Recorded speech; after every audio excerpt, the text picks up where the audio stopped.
Man, so today we are blessed, man, to have some Oceanside, community leaders, some Oceanside pioneers within our city, man. And I'm very fortunate, man, and I'm happy that I got my homegirl Mercedes here with me today, man, and with us to just kind of talk about a little bit what's going on with our city. So.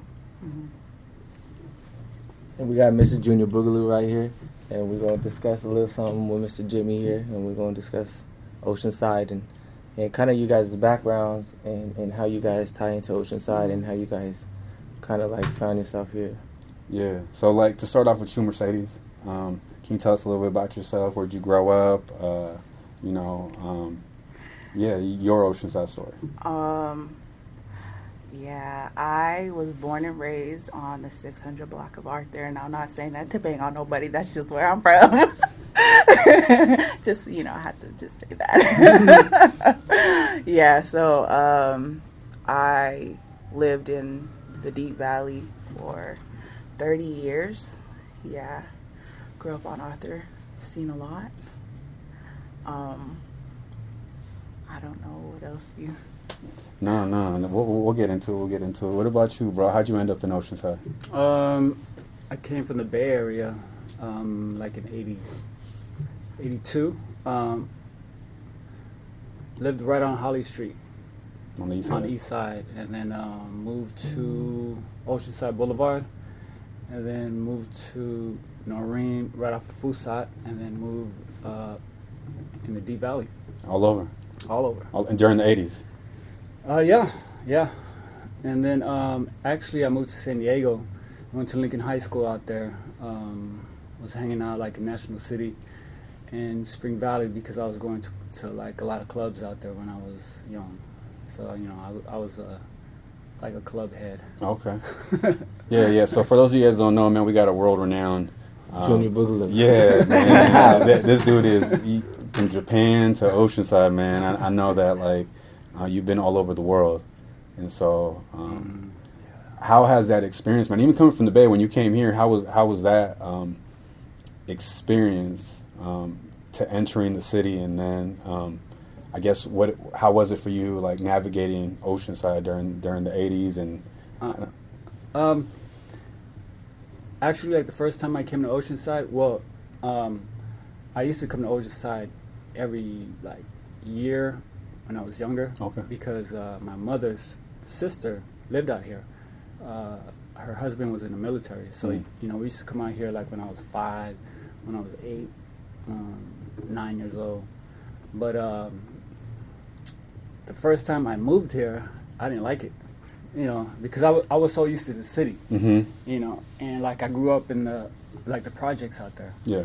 So like when I moved out here, everybody was like, "What's up, dude?" And I'm like, "What?" Yeah. Why you guys talk like that? Yeah. But I got used to it. Like I got used to the beach, to the people, and because I remember there was like nothing out here, it was just dirt, just dirt. And then now, it's like, like a big city almost, almost like a miniature city. Yeah. But like I got used to it. But like if you see like the 80s, 90s, 2000, 2020, like you can see like the evolution. Yeah. But some good and some bad, But it's like I could say like this is like I grew up. Yeah. Like in the Bay, like I only been there like for 12 years. Yeah. Here I've been like here like all my life. Yeah. Like I'm 54 right now. So, it's like it's like my home. Right. Like even like when I go overseas and work, I was like, man, I can't wait to go back home. For me, Oceanside is the best city in the world. Right. I mean, like, I've been everywhere, but for me, Oceanside is the best city. Talk about that, man, because I see I don't care what people say. there's like 100 videos of you on YouTube in Japan, like all over overseas, and when you step into those spaces, like you are very well known in those spaces, man. So what countries have you been to, or different parts of? right after my son passed away, I moved to Switzerland.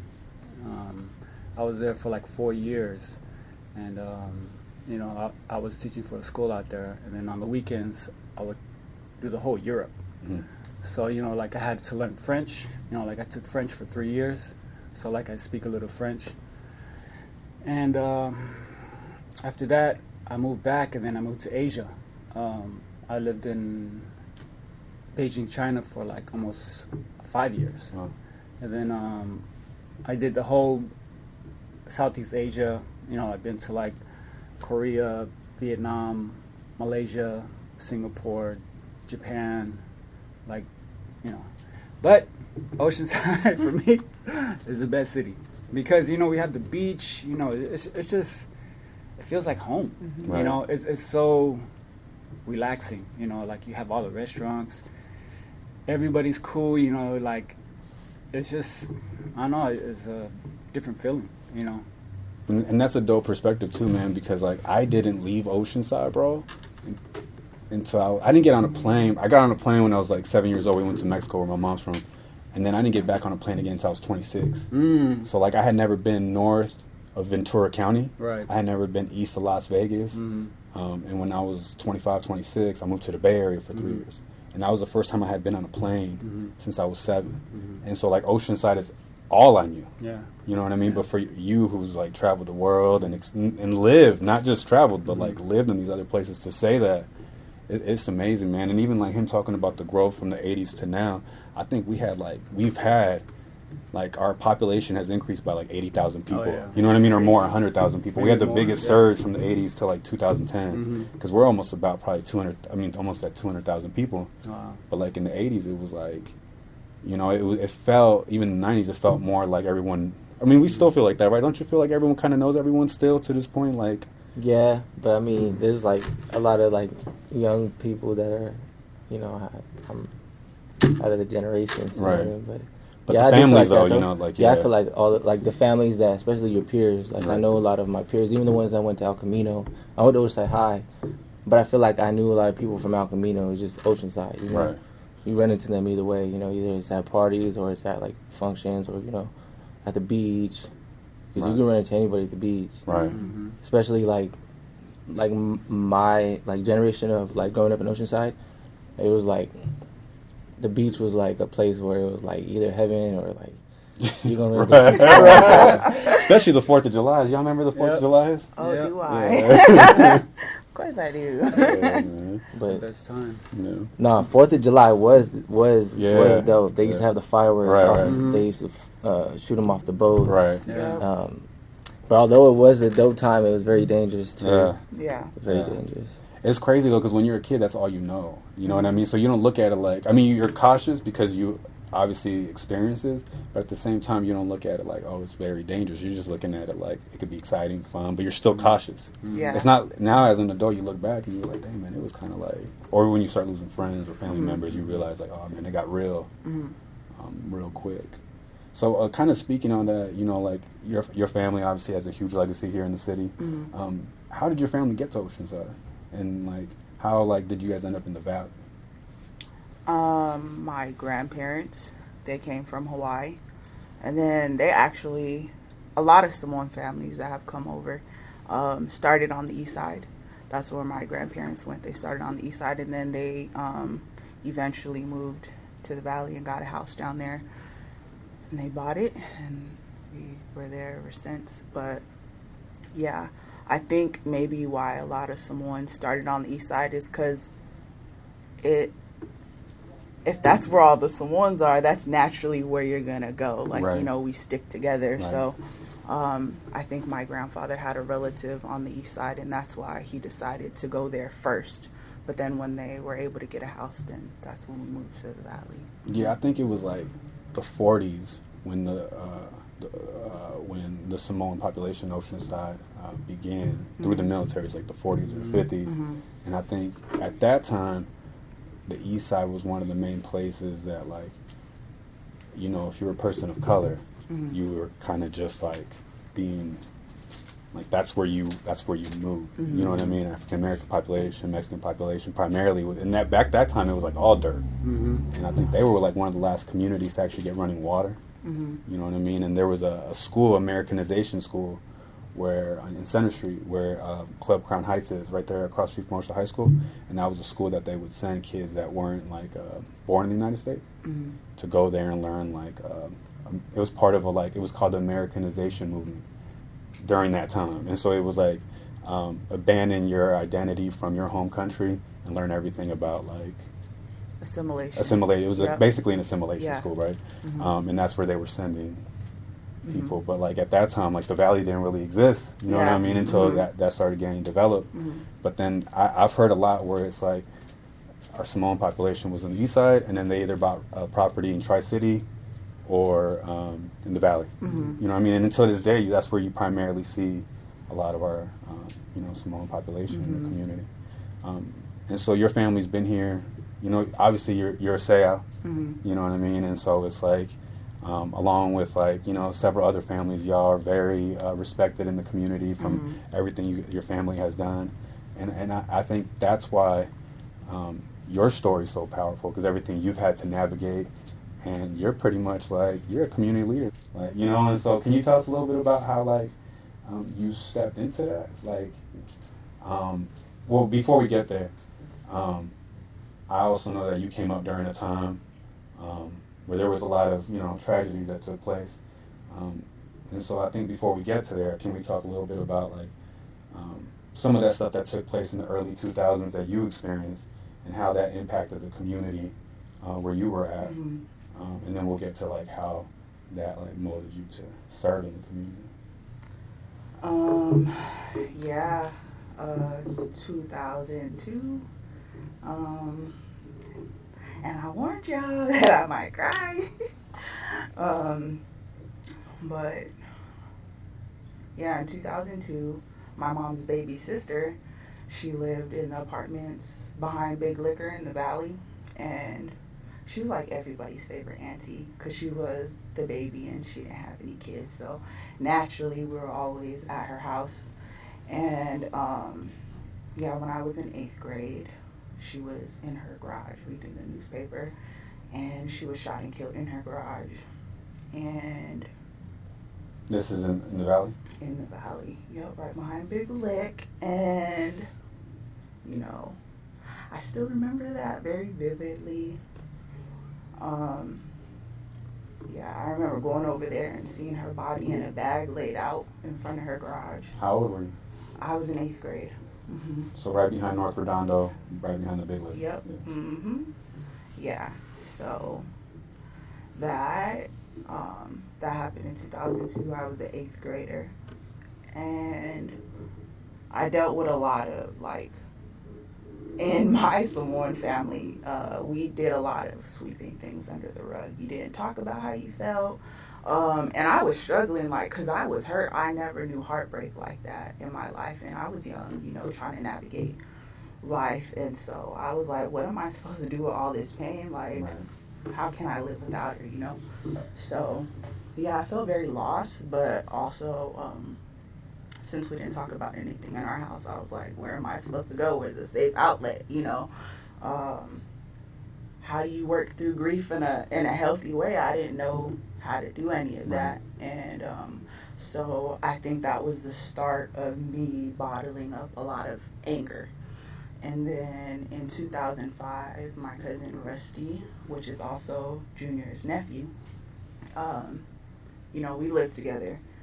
We were raised in the same house, and so he was more like my brother.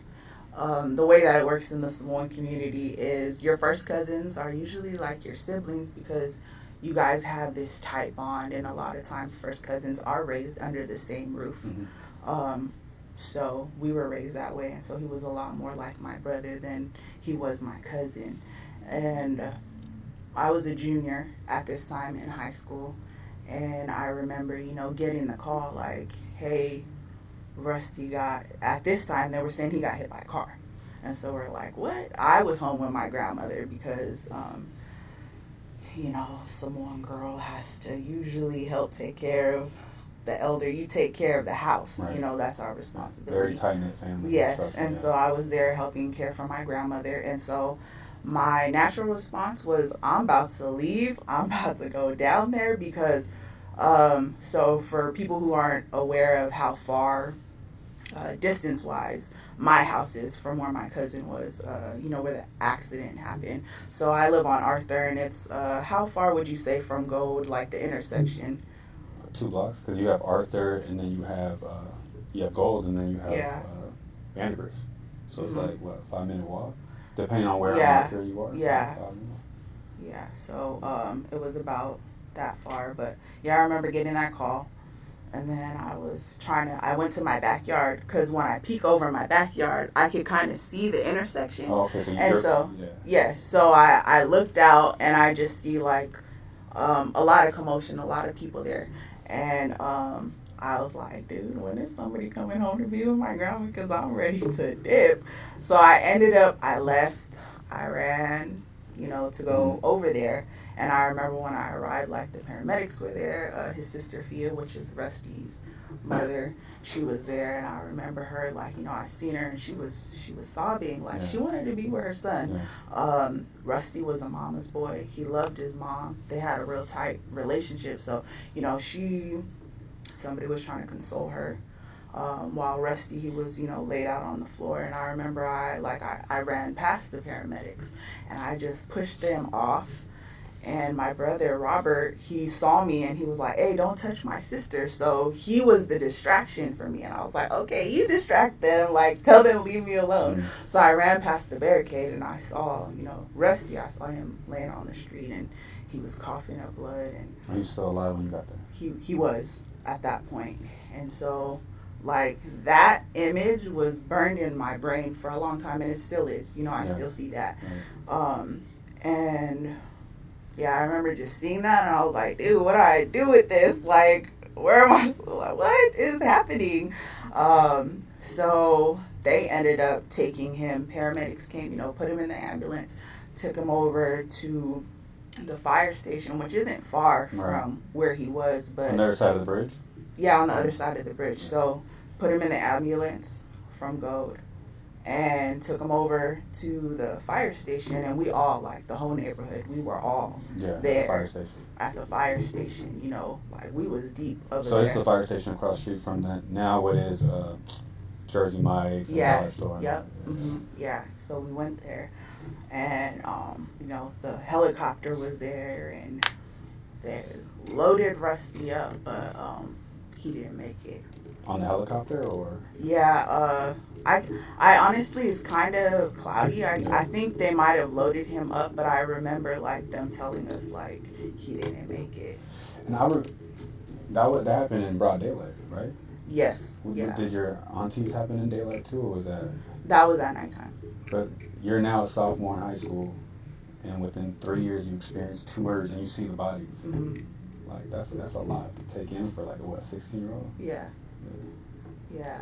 So, like I said, like, I bottled up a lot, and so I didn't know what to do with all that. Yeah. So I was very angry, very lost inside, and I tried to make up for it in my academics, because I love to study, I love to learn, I love being in the classroom, and so I would try and excel in all these other areas, but really inside I was broken. It's a lot of trauma.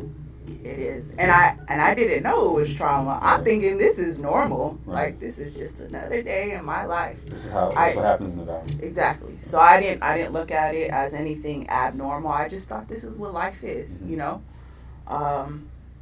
So those events, they happen, and clearly they've had an impact on my life, because I lost 2 people that meant so much to me, that I love very deeply. Yeah. And they were both, were they both Seau's? Yes. So they're okay. Mm-hmm. Yep. Yeah. Do you remember those events? Yeah, in my apartments I used to live there too.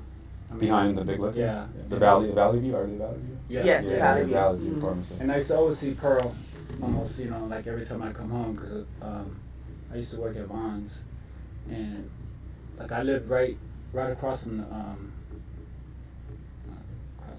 I think think the entrance, but her house was more up, like right. It was more up, and I remember always seeing her. And then like I moved back to my mom's house, and then like I think it was like a month later. On Siesta? Happened. Yeah. And then like a month later that happened, and I couldn't believe it, you know, like I was in shock and angry, you know. Like why? You know? It was hard. And I know you and Rusty had a relationship as well, right? Yeah, I mean, you know, he would always come over to the house and stuff, and you know, like he used to go over to my son's house a lot, which I didn't even know, and they used to hang out, you know, since they were young. But since high school, he was going over to my son's house, and they would, you know, hang out and dance and stuff, and yeah. And I remember, you know, like he wanted to go visit back in the islands. He wanted to go back to Samoa to visit, and he had a lot of dreams and stuff. You know, he wanted to, you know, to pursue dancing, and you know, I took him, my son, and a couple of my students to LA one time. They had like a dance contest out there, and he was watching this one girl. Her name was Pandora, and he was like, "Man, she's dope. I like her." And I was like, "You like her? Like what? Like her?" He was like, "Yeah, she's Yeah. How old was he at the time? He was like 15. Yeah. Yeah, like 15. And this story, I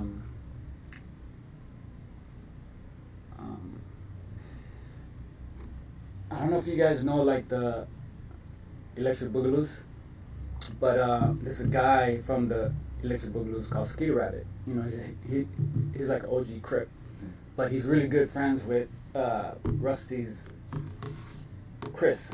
Rusty's dad. Yeah, way back in the days, and they came down to Arthur like in I think like '83, and then he said, "Who is that?" Because Rusty had a red rag, and I was like, oh. You know, first, you know, like he comes in and then like he puts out his red rag, and I looked, and I'm like, oh man, he's a, is that your nephew? I said, oh yeah. He said, is that Chris's dad, Snow's dad? I mean, I'm his son. I was like, yeah. He goes, what? I'm like, Rusty, come here. And this is Skeeter Rabbit. You know, this is your friend's dad from back in the day when your dad used to dance. So Skeeter Rabbit, you know, was talking to him, you know, and I was going through the whole walked around, and Rusty's head was down like this, and Skeeter Rabbit was like, yeah, you know, you know, talking to him. He talked to him for about an hour, and Rusty's head was like this. He was like, yeah, you know, like that. That made me feel good, you know, because, you know, like he's just lecturing him. And next thing you know, like, Rusty put back his red bag, and then like he went out and started dancing. And that made me feel good, you know, because a month before Rusty passed away, Skeeter Rabbit passed away. Yeah, he shot himself. But that's another story. But just that moment, like, that really made me feel good. You know what he did. Mm-hmm. You know. Yeah.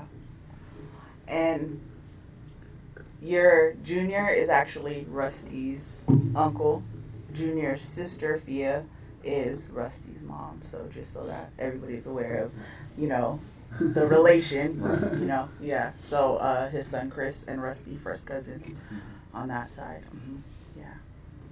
Yeah, I think you said something, man, that I don't know, Dezzy, like, well, I think we talk about this too, where you said this is just normal. Mm-hmm. And I think to this day, even where you grew up, man, it was just like, this is normal. But in reality, as we get older, we realize, like, man, it's not normal. Mm-hmm. You know, it's just normal for our communities. Mm-hmm. Because it becomes normalized, like, no one talks about it. Mm-hmm. Like, someone gets killed, and it's kind of just like, move on. desensitization. Eventually. Like, because you're so used to it. Like, at least for me, like, I was numb for a long time after I experienced that pain as things continue. Because in my senior year, that's, when Dan Besant, he got shot and killed on Arthur right down the street from my house. Who is it? Dan Besant, the officer, Oceanside police officer. So he was shot. So this is all happening like bang, bang, eighth bang. grade, Yeah, like, right? freshman. So yeah, so it's yeah. Like, So this is my senior year, and I remember it vividly because they came around, OPD and SWAT. They came deep after that happened, and they were raiding all the houses. They were like, "Oh, we're gonna get a search warrant, and we're coming back to raid your house." Were they just raiding the Samoan houses? Yeah. Pretty much. How did you feel about that? Or like how did that incident impact the community itself? I feel like it led to a lot of harassment for the Samoan community because OPD was just like, oh, Samoans, like, we don't like you because, what happened in your neighborhood. So there was definitely a lot of harassment from OPD to the Samoan community after that. But I remember it was nighttime at this point, and my nephew Roland, he was a baby, and my grandmother, she was, we all lived in the same house, and they told us everybody needs to come out. And so I come out holding the baby, and they like, SWAT got all these like big guns pointed at me, and I was heated. I was just like, I got a baby in my hands. Like, what am I gonna do to you? Is it really necessary Senior in high school? Yes. Is it really necessary for you to point those guns in my face? I'm holding a baby. Like, what harm can I bring to you? And they were like, saying, oh, your grandmother has to come outside. And I was just like, my grandmother is old. Like, can't you just allow her to stay in the house? Like, is this really necessary? Mm-hmm. And they're like, yeah, she needs to come out. But, like, shout out to Mike Tayele. He was also Oceanside police officer, and he is also Samoan. So he came on the scene, and he was just like, oh, he told me to go sit in his car with the baby. So I went and I sat in there, and then he, talked the officers down, and he told them, hey, let the old lady stay in the house and do your search. But they tore up our houses, and really they did the most damage to the Toluau house on the 500 block. Like, I'm talking, like, shredded the mattresses, like, almost, like, I remember going there the next day to go help clean, and there was just like the mattresses were all over the place, like all the everything that was probably in Georgia was all on the floor. They broke the sliding door. The back gate almost fell all the way over, like just because they came in with no regards to any. This is right after the police officers. Mm-hmm. They didn't care. One thing I heard too, man, because I mean it's not. This is within Oceanside. I mean, not just Oceanside, but usually, a lot of immigrant households or people who just, are very tight-knit families or low income. We use the garage as bedrooms. Yep. And I remember, I think, talking to some people within the Samoan community, they said that the city started putting, they started citing the Samoan households specifically who were using the garage as bedrooms. But everyone did. Yeah. I mean, most of my homies, their bedrooms were the garage. Yeah. Everybody was, you know what I mean? Like the garage is a living room or it's a bedroom. Mm-hmm. Like you go anywhere, Tri-City, the Valley, anywhere, like the garage is utilized. Yep. And so, but I remember hearing that they specifically started citing the Samoan families after that. Yeah. So the 3 kids so they ended up taking me down to the police station because they wanted to question me. And so, they questioned everybody from the neighborhood. And I remember I saw my homeboy Meki in the room. He was getting questioned. I didn't know that was going to be the last time that I saw him. You know what I mean? In that type, like where I could touch him.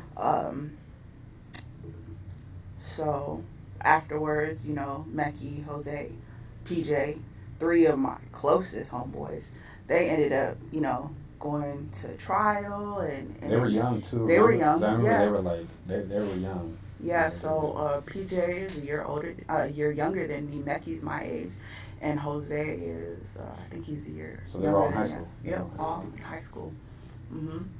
So that, I mean, I was like, what? My homies are getting locked up for Yeah. killing a cop. And still with no outlet. Exactly. I think, I have found my outlet as I got older in the work that I do in the community. I feel like maybe a little bit.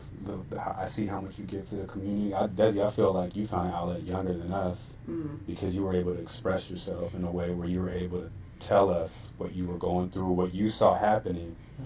How was that for you? How did that happen, man? Being able to have your art and be able to kind of like, I don't know. I mean, I'm sure it was a form of therapy, right?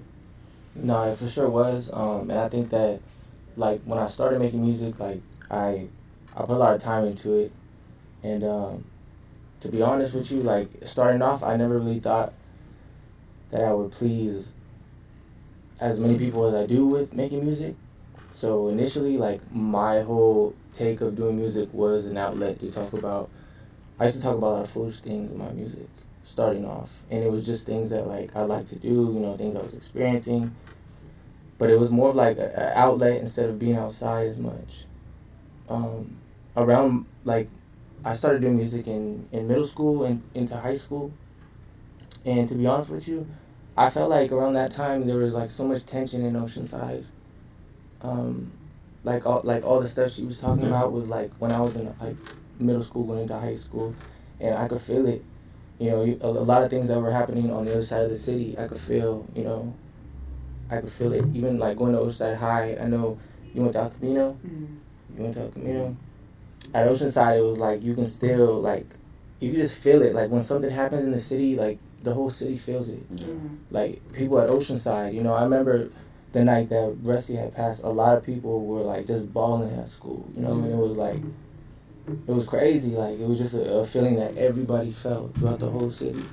So, yeah, for sure, like, having a platform to be able to talk about things like that, and just, like, kind of, like, to tell you the truth, lately, it's, like, almost like it bring people together, and I never thought of that, initially making music, but now it's, like, I'm on, a lot of eyes are looking at me, so it's kind of like I have, I'm just thankful to have a platform to be able to talk about things that happen in Oceanside and the history of Oceanside, like, through music. Yeah. Because a lot of things are changing, and people don't get to experience, or not even that word experience, but, like, feel the tension that how it was back when Oceanside was really hot, Yeah. I that's the thing. I think that's the disconnect too, man, because I remember being in school after those mornings, and maybe not just those incidents, but other ones, and it's like that next morning at school, it's just like all of the students feel it, but a lot of times, like, the people who work at the schools are not from here, so they might have heard it in the news or whatever, but they have no idea that just all these houses just got raided. Ain't no one sleep last night, or that this shooting actually happened on my street.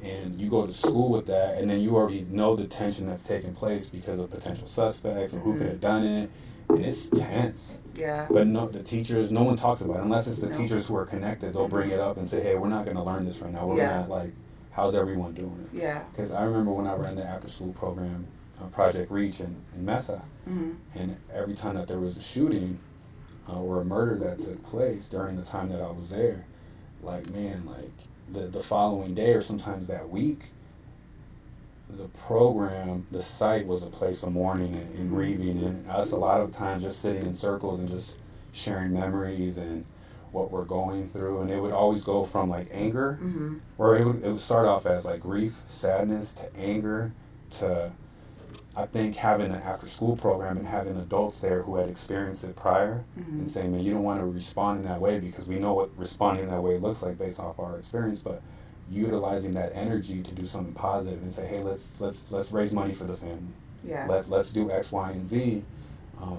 It's important to have those spaces with mentors in the community to provide an outlet, because if not, like you said, you're dealing with all this trauma. How do you funnel it?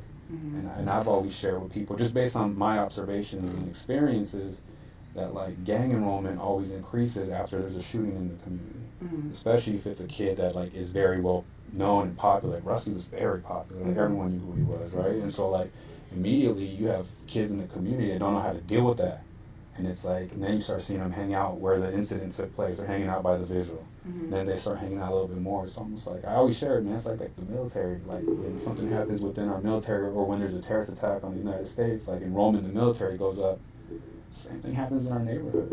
You know, I've seen a lot of kids put whatever sport they were playing or their skateboards down, and next thing you know, it's like now they're wearing the rag. You know, you grew up in very tough areas, but you have used, you know, dance as a form of like an outlet to share with others, and even for yourself.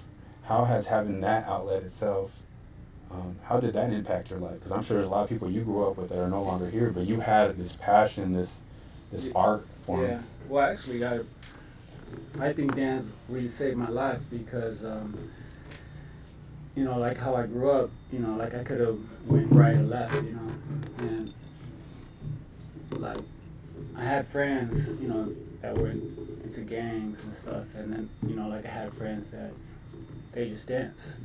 So like every time I hang out with my friends that, you know, like they like to gang bang, drink, smoke, you know, like we used to always get arrested, you know, and I was like, damn, again? You know, it's like every weekend, again? You know, getting arrested, and, you know, we went up to, remember Mesa, you know, I forgot what that place was, but they just left us there, and it was with Rusty's dad, Chris, and we're just like, what do we do?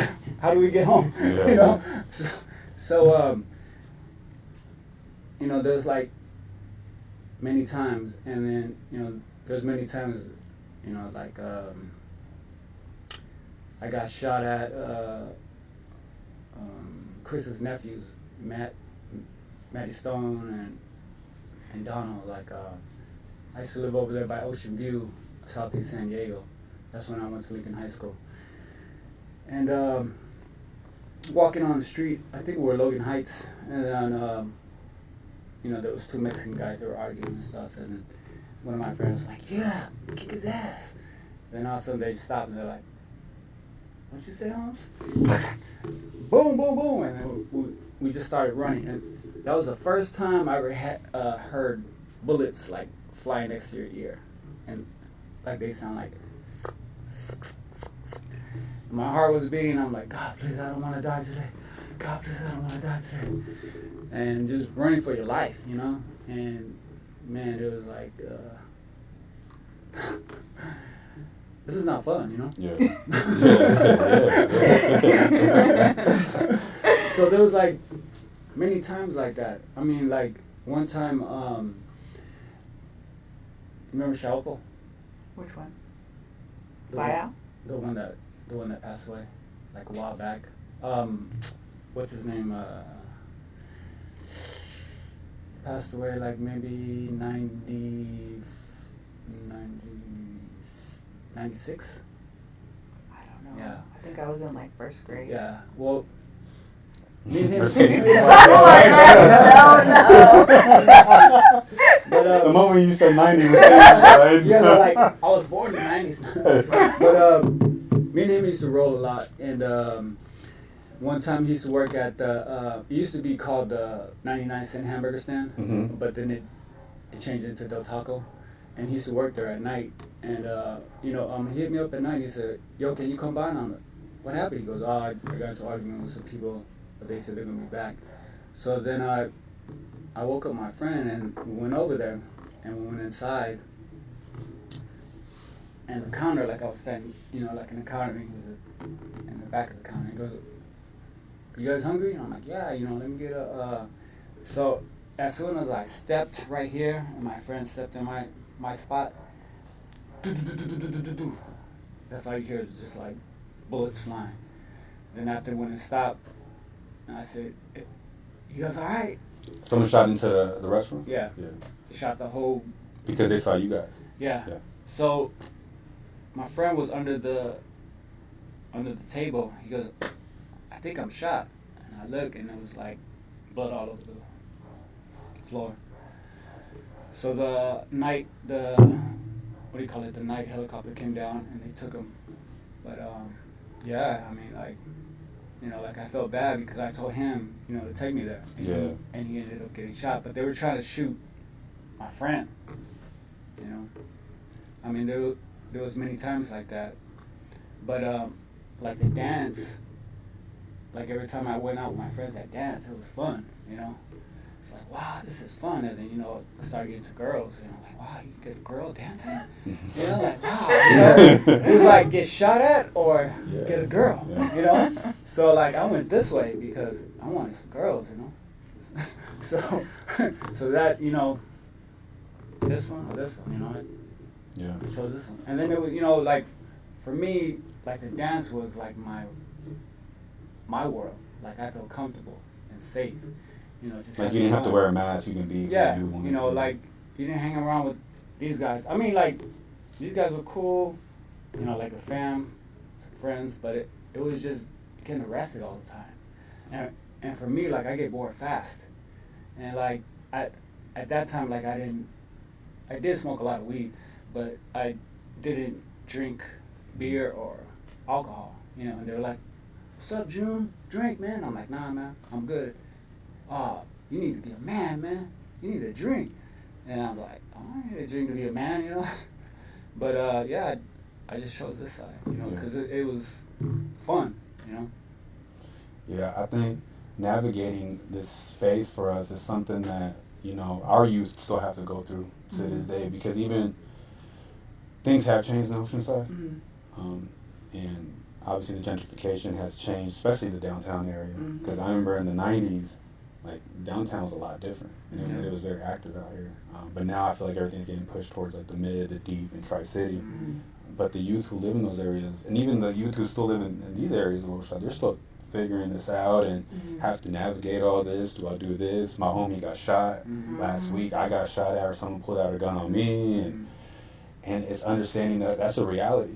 Yeah. You know, you do an amazing job, man, of like sharing those stories that other people are hearing about Oceanside because of you, but then you have other people from the city who haven't experienced that or who are also hearing this part of it. I always tell people there's like, you know, there's the other Oceanside. Yeah. You know, and unfortunately, like those are real stories that have impacted. Even if you bang or don't bang, man, I know I can name maybe like 3 or 4 people that didn't bang who got shot at or got shot because wrong place, wrong time. Kind of like you said, your friend, and it's like that bullet wasn't intended for them. Like they were an athlete, or they just lived in that neighborhood, but unfortunately they went through that. But that impacts a family. It doesn't just impact that person. It impacts like everyone, and a lot of times it impacts that individual. Where I've seen people who weren't like gang involved but get jumped, wrong place, wrong time, or get shot, and next thing you know, look, I mean, you can only get jumped so many times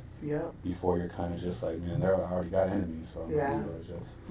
And I just wanted to say something. I did see a lot like in the 90s where like a lot of people moved in from like other cities into Oceanside, and I think with them moving into the city, like they gave like a lot of the younger generation like influence of like, you know, because there was a lot of gang members that moved from LA down here, like Crips, like a lot of Crips, you know, from LA.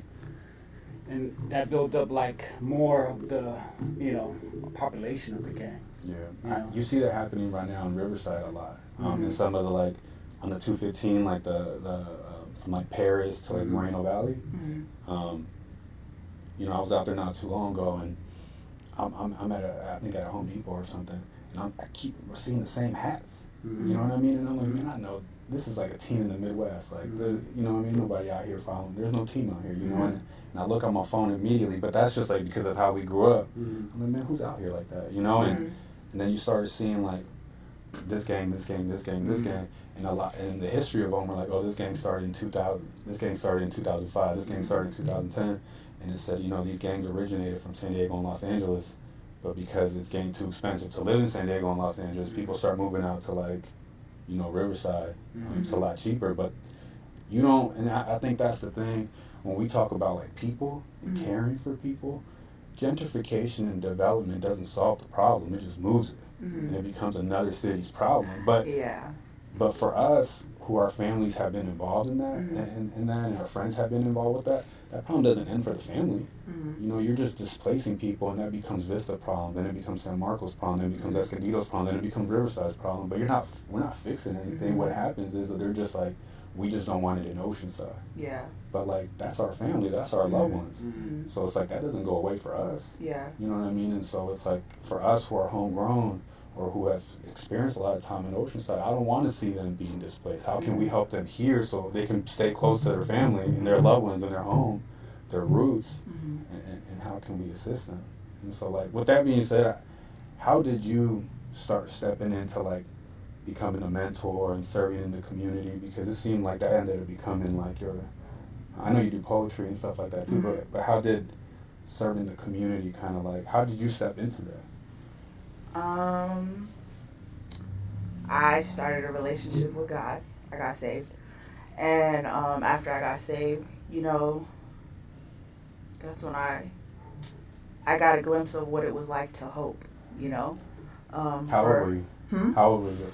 When I really, like, I grew up in a church. Yeah. I mean, pretty much, if you're someone, you're probably going to get some exposure to a church. Because that's what you do as a someone. Like, okay, you go to church, whether you like it or not, you're going to be in a church this weekend. But it's different to be in a church and to actually have a relationship with God, you know? And so I had been in church, but I didn't really know God like that. And so, you know, after all these things had happened with Rusty and my aunt, I was searching and wondering, like, is God really real? Does God really exist?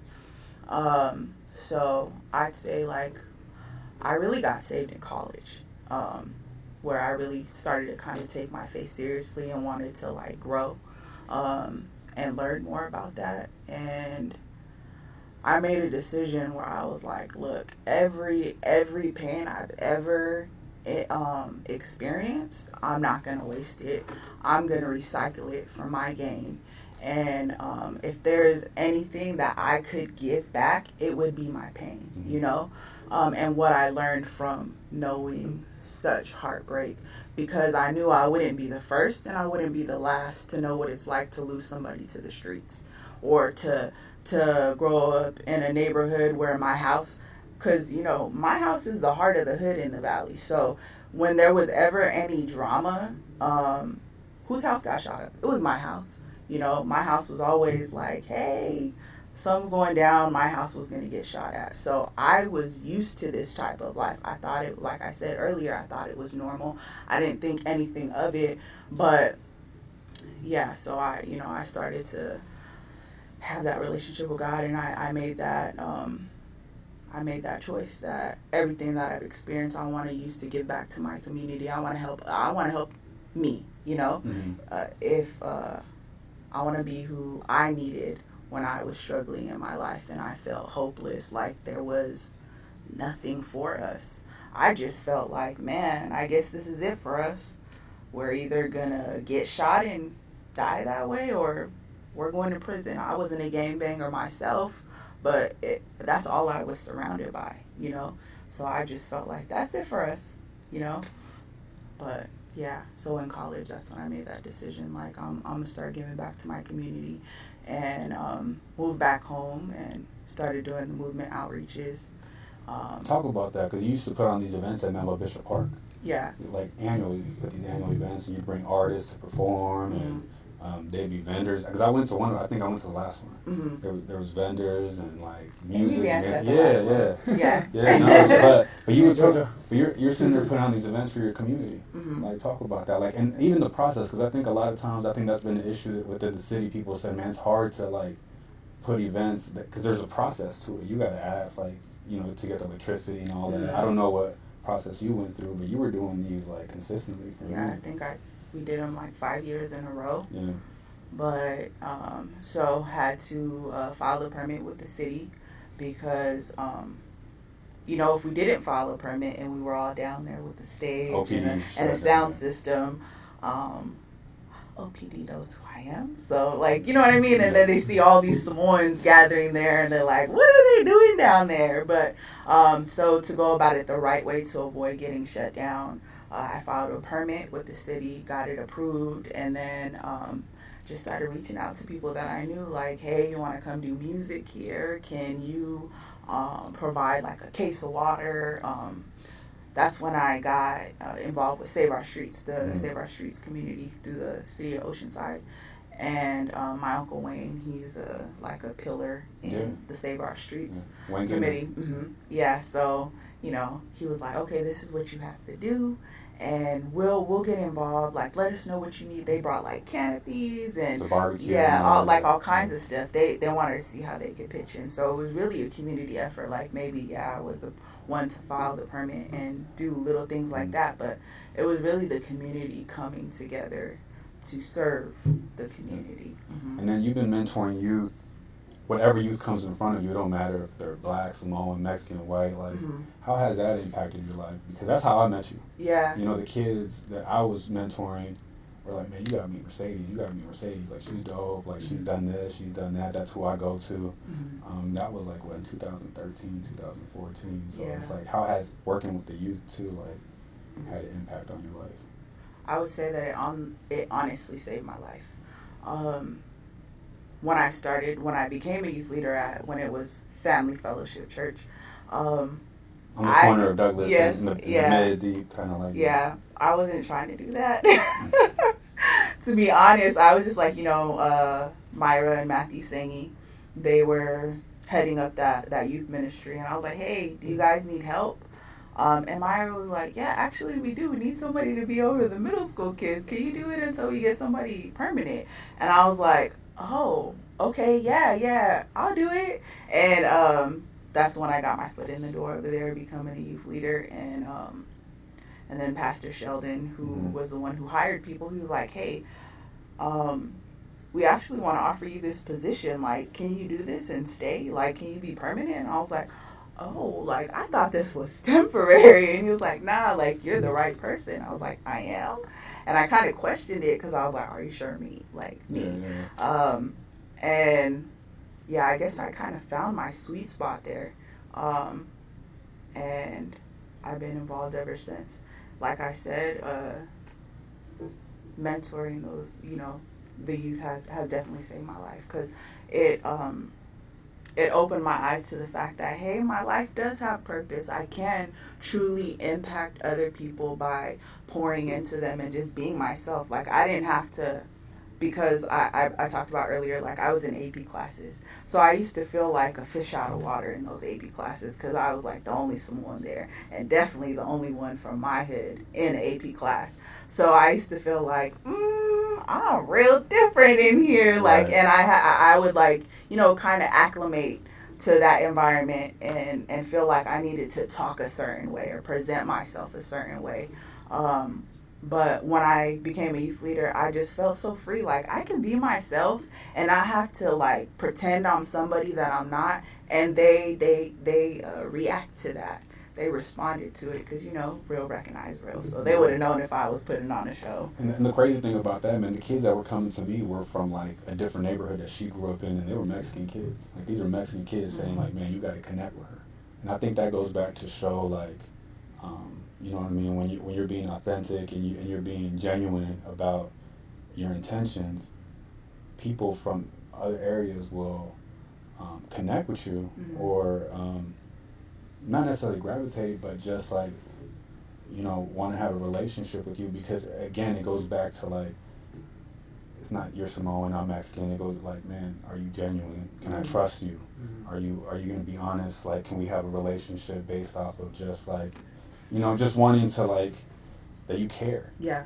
And these kids that, you know, that were from a different neighborhood, they were just like, man, she cares. And there's not a lot of people in our life that we feel like care about us, but we know that every day or every time we see her, we know what we're going to get. And she truly cares about us. And at this point, we just need that. I think you said something that was real dope, man, that, like, you said that you had taken your nephew and a couple students up to L.A. Like, just taking them, for us, a lot of times, Oceanside's our world. Like, we're not going on summer vacations to Europe and, like, you know what I mean? Like, we're not seeing anything else, bro. Like, all we know is like our world, and for a lot of times our kids, their world is really their neighborhood.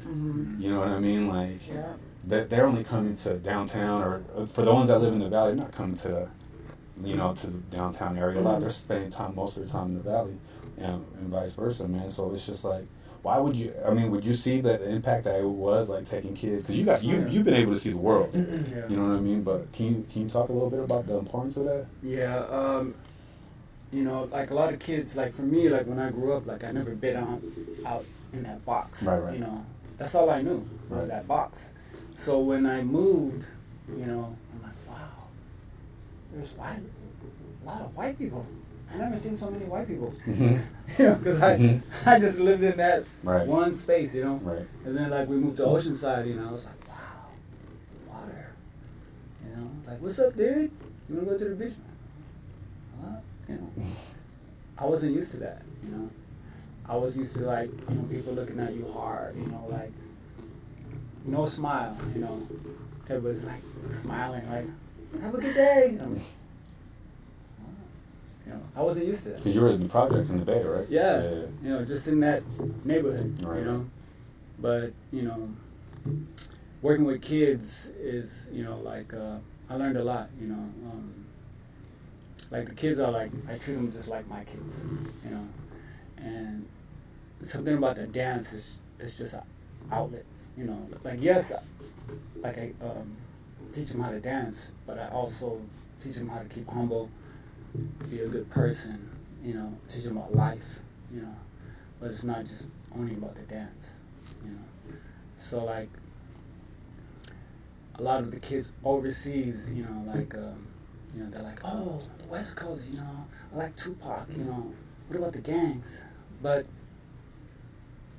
I could tell them like, yeah, the West Coast, they have gangs, but I don't ever talk about my past, never.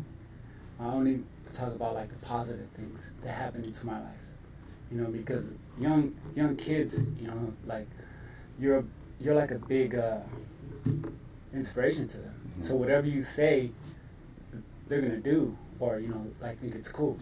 So like for me, like I would never talk about like my past or like about gangs, and I told them like like the gangs are no good. It's stupid. It just leads you to like going to jail or like death. But I just teach them about the positive things about the dance, how it came, like how it started and everything, and how you can use the dance as an outlet to like maybe be a rapper, open up your own studio, like the business side of it, like try to take them different places, so they can see the world. Yes. How has that been for you, bro? Like, I don't know, I never really asked you like if you were exposed to different cities or different states or countries when you were young, but like obviously your music has now taken you to different places. How was that, like leaving Oceanside? And I've never really left Oceanside. Like when I was young, I think the furthest I went was probably LA. But now I get to do shows in different places, and some places far, and it's dope to, no matter who's there, whoever shows up is kind of like whoever I meet that listens to me, when I'm so far away from home, it's like, it's an inspiration, because it's like I'm able to talk to people like across the country, or it's crazy, like. And the impact you have too, man. Yesterday on my feed, I saw that you didn't post it, someone that I know posted it, but it was the father of a kid, and his name was like my son's favorite rapper, Dezzy Hollow, sent him like a happy birthday thing. He said it made his day. I don't know if you even saw that, but I mean obviously you made a video, but I don't know if you saw it. I don't know if you saw it on the feed, but like it popped up on my feed, and it was just like the impact that had on this little boy. And this little boy's probably like, I don't know, 6th grade. He's turned 7 years old. Yeah, are you 7? He turned 7 years old. But like just that impact, and I know you have a lot of kids in the neighborhood or like in Oceanside or different parts. Like you're a celebrity to them, and it's just like, how does that feel knowing that you also have an impact? I think that I think Junior Boogaloo kind of feels like that same feeling of like for instance, when you go like overseas and you see people that are like so like surprised and just all in awe because they meet you, you know, and it kind of just reminds me of like people are watching you, you know, especially when young kids come, it's like up to you and they're your biggest fan, or you know, they tell you like something that's just so inspirational. It's like, oh my God, you know, like I have nephews your age, you know, and just for them to be able to be listening to me, and it gives me a little bit of gives me like a little bit of caution in what I'm saying in my music, to be honest. Yeah. So. Yeah. Speaking on that, man, how has that? Yeah, obviously, like when you're writing songs and you're thinking about like, oh man, this little kid listens to me.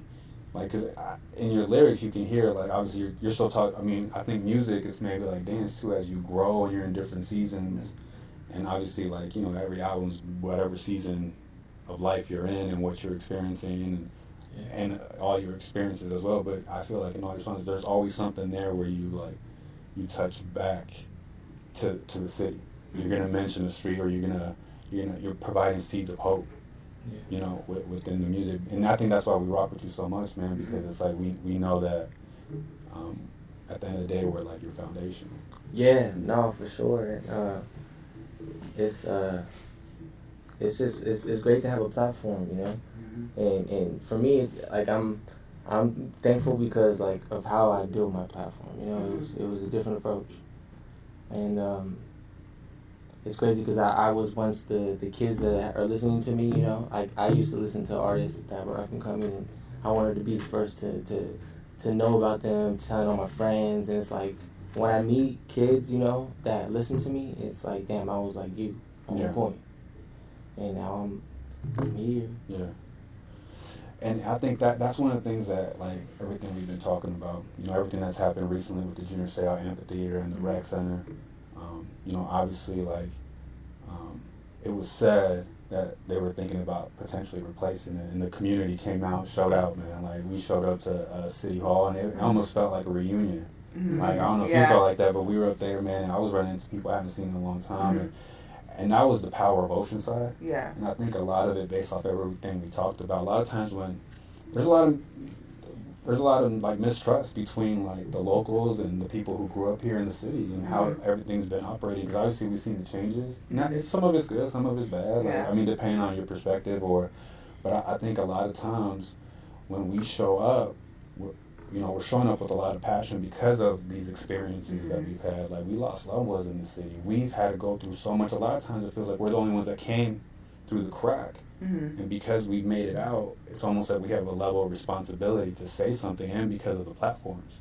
Right. But I, with everything being said, I think what they said now was, you know, they're not gonna tear down, but the goal is now they're gonna have about 20 public meetings to get input right now to figure out what programming and what events the community saying is important.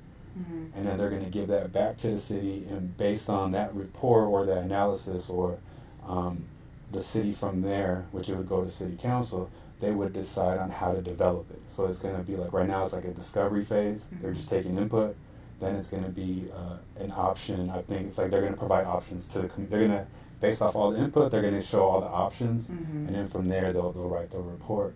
But I think one of the reasons I asked you guys all these questions as far as outlets and what helped you navigate, like, I think it's important for the community to come out and for us to like share our perspective based on who we are in the city and also our upbringing here on what the things that our community is interested in, whether it's hip-hop, dance, music, recording. You know, you run different after-school programs, and you've seen, running different mentoring programs within the church, and seeing what kids are into and what they're not into. Because I think a lot of times if we don't show out, other people from other areas come in and they say, oh, do X, Y, and Z.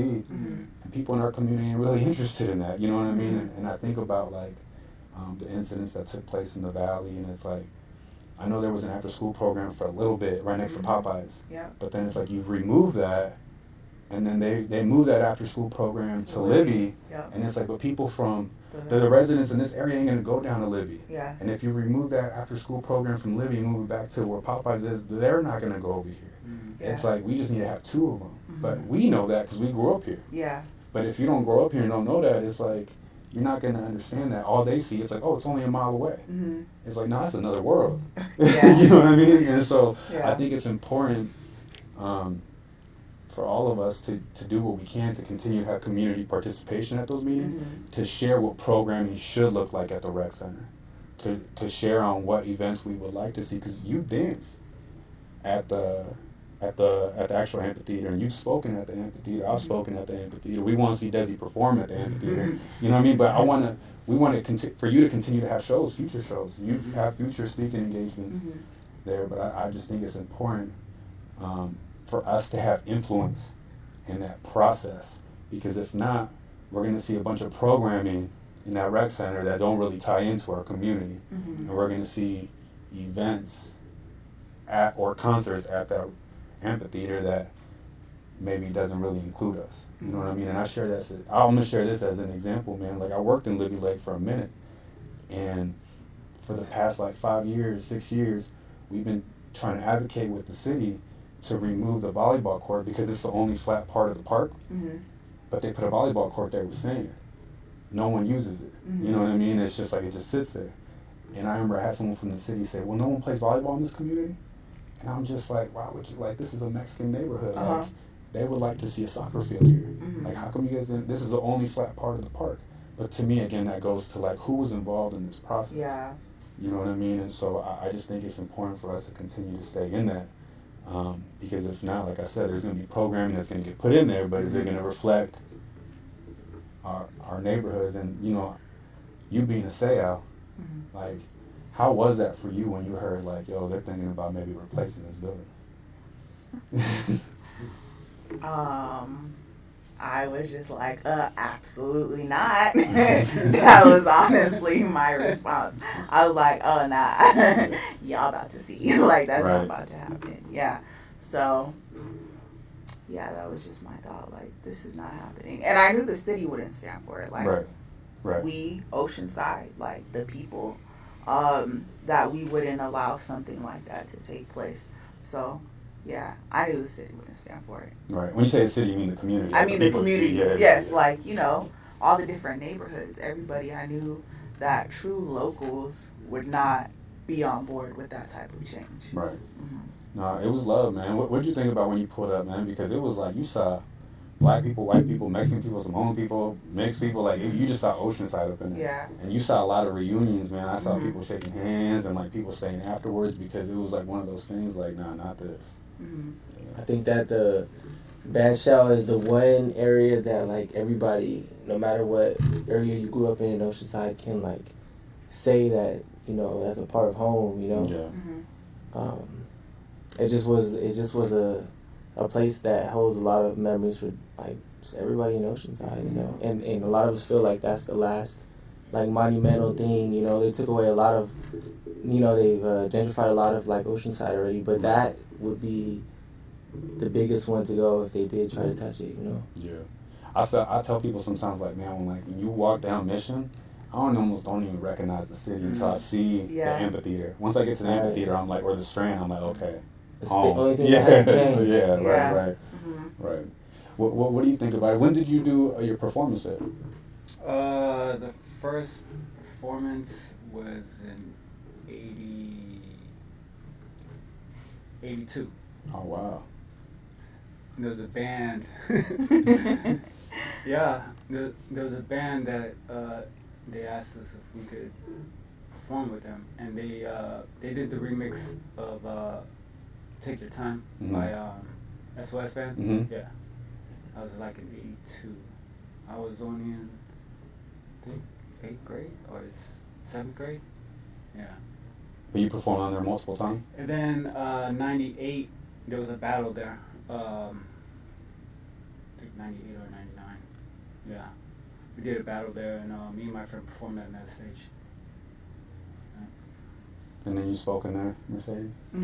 Well, I wanted to hear more. Oh, yeah. I mean, that was all. You weren't going to share where the people, the battle, like, what was it between? Like, who came into the battle? Oh, there was B-boys, there was a popping battle, a hip-hop battle. Was there a lot of people from, like, out of town coming at that time? There's a lot of people from out of town, from the Bay Area, from Japan. All coming Oceanside. Yeah, all here in Oceanside. And because I know Esther. Mm-hmm. I know Esther ever since I lived in Oceanside. Esther Sanchez? Yeah, because her brother's my boss. Oh, wow. Yeah, I mean, when we used to work at Vaughn's. Mm-hmm. And I know their whole family. And I rented the back house from their other brother. Oh, wow. In Vista. So how was the popping community, like? The popping community, I mean, around that time? It was okay, but there was more like in San Diego. Yeah. Yeah. That's why like I moved to San Diego. But here like in Oceanside, I mean, there were some poppers here, but mostly like in the 80s. Like in the 80s, and then like when it started like 89, 90, you know, it kind of died out a little bit. But I was still going to the clubs, you know, and like I had a lot of people tell me, "That's old." I said, "I don't care." That's old. I don't care what you say. I'm still popping. When I was in middle school, which was like in 97, like 97, 98, 99. They used to have these dances at the rec centers called the Galaxy, and it would be the third Friday of every month. And they had a huge like break dancing. They would always like the breakers would always come in, and you know everyone who like the poppers and all that would come in, and they would have their battles.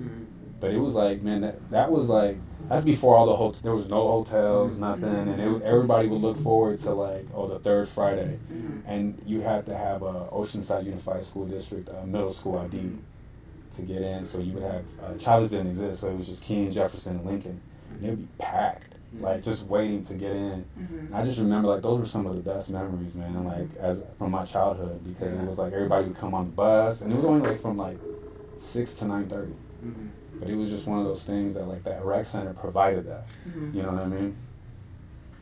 I forgot about that. Like 98 through 2003 at the rec center, there was every Thursday and Monday, there was a open session, and everybody used to go there from like LA, Vegas, everybody used to go there. And DJ Riz used to spin there. Oh, the community center. Yep. Yeah. And then there was a time when they had to close down, and we moved it outside. Oh, right outside? Yeah, right outside. And then like OPD used to come there. It's like, "Hey, what are you guys doing?" I said, "Oh, we're just dancing." They're like, "Hold on a second." So he turned on his lights. "Is that good?" I'm like, "Oh yeah."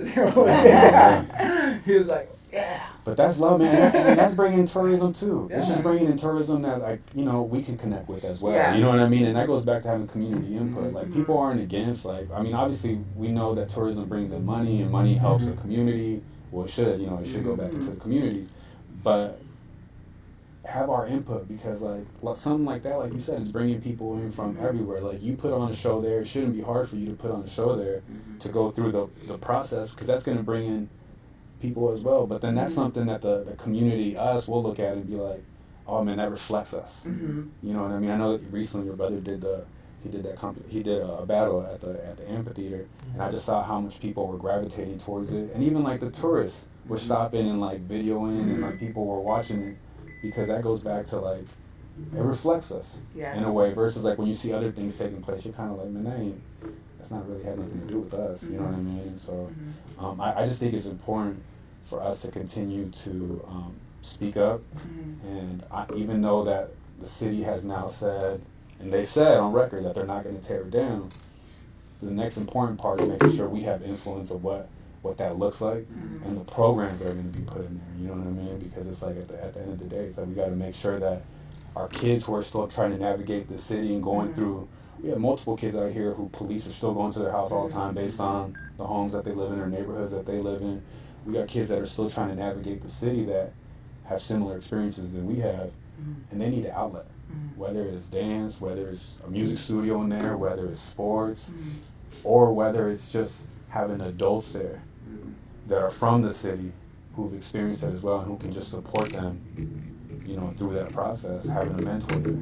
Someone that kind of looks like them. Yeah, that makes like a big that. difference. That does make a big difference. Big if time. you see somebody from your community, I'm like, oh, okay, there's a Simone over there, or you know what I mean, somebody who looks like me. Then I feel more at home. Right. Versus if not, you feel like you're like in your AP class. Yeah. Those kids were from Oceanside too. Yeah. But they were from a different part of Oceanside who didn't have the same experiences, and it makes a big difference when a kid sees themselves in an adult who's doing something positive, and an adult who's going to be there tomorrow, an adult they can trust, an adult that they can say like, yo man, the cops came to my house yesterday because of my older brother. I didn't go to bed until 3, and today when I got to school I wasn't really feeling it, and this teacher said something, I just snapped. Had nothing to do with this teacher, but he's never going to tell the teacher like, hey man, the cops were at my house yesterday. Yeah. You know, or were at my neighbor's house. Yeah.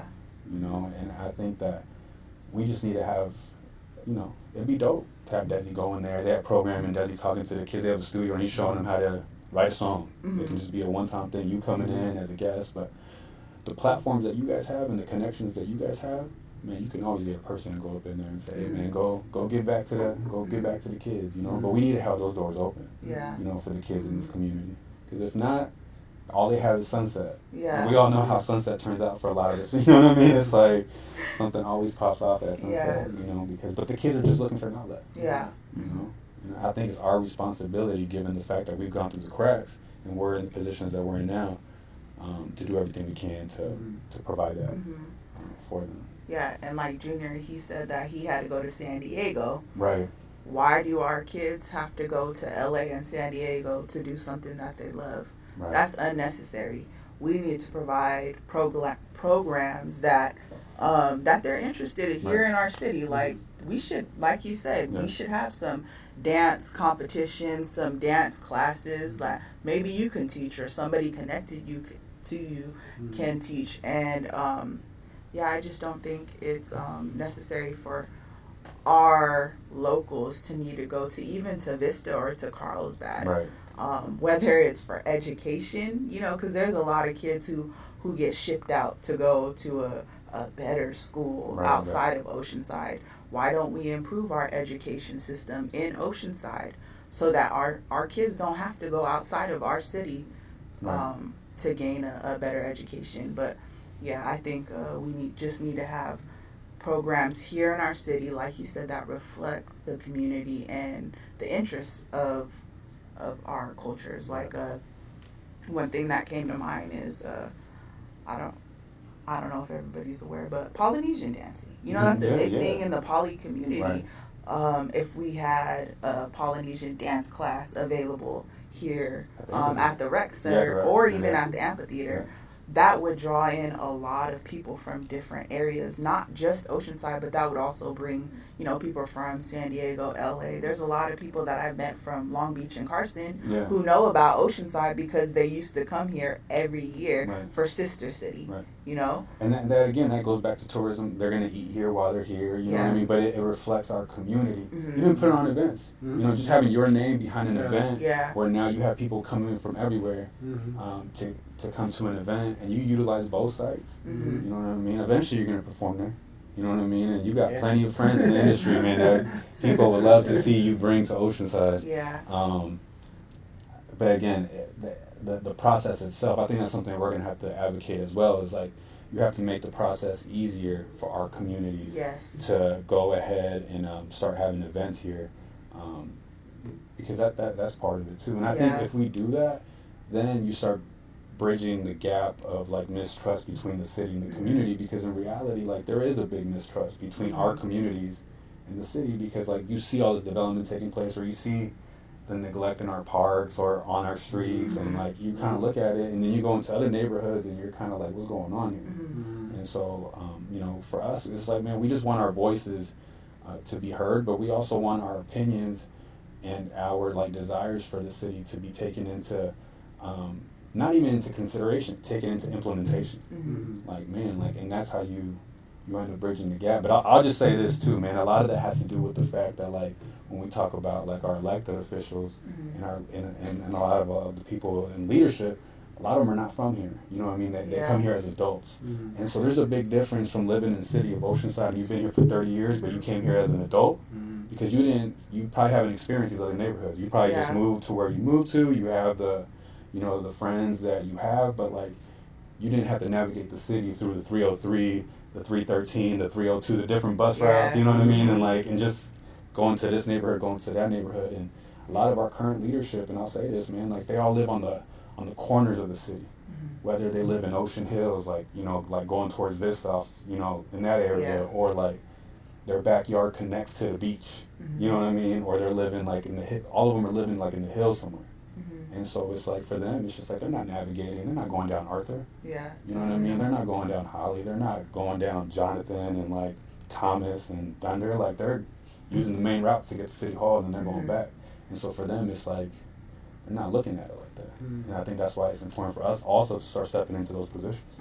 Because if not, we're just going to continue to have, you know, those things. So it's like, no, man, I appreciate y'all. You know, I really appreciate y'all coming here today and, you know, talking about, I know it's not easy, you know, talking about some of the things that you guys have experienced, but I think it also is powerful because it shows everyone that, like, man, I can go through all this, but I'm going to use this to, you know, make a difference in my city, to hopefully impact the next generation. And even though sometimes we don't have like you said, we don't have the relationships with the new generation like that, I think it's our responsibility to hopefully create an Oceanside that will allow them to be successful, and hopefully one day, man, they can go to Japan, you know what I mean, and they can go to other parts of the country and live out their dreams, whatever that may be. Yeah.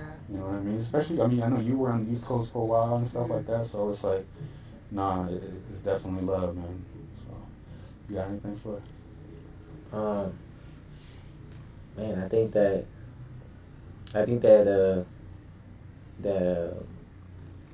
being involved with this younger generation is important, and I think with all of our platforms and having a experience of Oceanside, that we can voice our opinions, and I think that people will hear them, and it's kind of different when they hear it from, like, somebody that they know versus somebody that they look up to, and I think that we can all kind of have an impact, you know, and I appreciate everybody coming today too. So I got you. I think, man, the biggest thing I got was from you, where you were like, when you heard about the junior sale thing, you're like, nah.